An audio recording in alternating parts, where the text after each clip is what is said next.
माननीय नामदार श्री राधाकृष्णजी विखे पाटील व माननीय खासदार श्री सुजयदादाजी विखे पाटील यांच्या मार्गदर्शनाखाली शिर्डी शहरामध्ये द फोक आख्यान या सांस्कृतिक कार्यक्रमांचं आयोजन करण्यात आलंय। राजमाता पुण्यश्लोक अहिल्यादेवी होळकर जन्मशताब्दी वर्षानिमित्त जलसंपदा विभाग व राज्याचे जलसंपदा मंत्री तथा अहिल्यानगर जिल्ह्याचे पालकमंत्री माननीय नामदार श्री राधाकृष्णजी विखे पाटील साहेब यांच्या संकल्पनेतून व भाजपा प्रदेश उपाध्यक्ष माजी खासदार डॉक्टर सुजयदादा विखे पाटील यांच्या मार्गदर्शनाखाली आयोजित गोदा ते नर्मदा अहिल्यादेवी जलयात्रा आगमन प्रित्यर्थ या निमित्तानं भव्य लोककला महोत्सवाचं आयोजन करण्यात आलंय।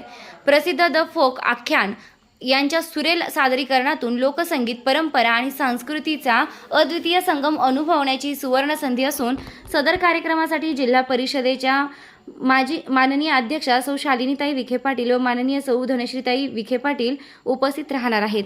तसेच शिर्डीकरांनी या लोककला संगीत रजनीचा आनंद घ्यावा। हा कार्यक्रम रविवार दिनांक 26 एप्रिल 2026 रोजी सायंकाळी 6:30 वाजता श्री साईबाबा क्रिकेट मैदान शिर्डी येथे सर्वांसाठी मोफत आयोजित करण्यात आलाय। या कार्यक्रमाचं निमंत्रण देताना प्रभाग क्रमांक 7 मधील नगरसेवक अमित कैलास शेळके व नगरसेविका सौ सरिता गणेश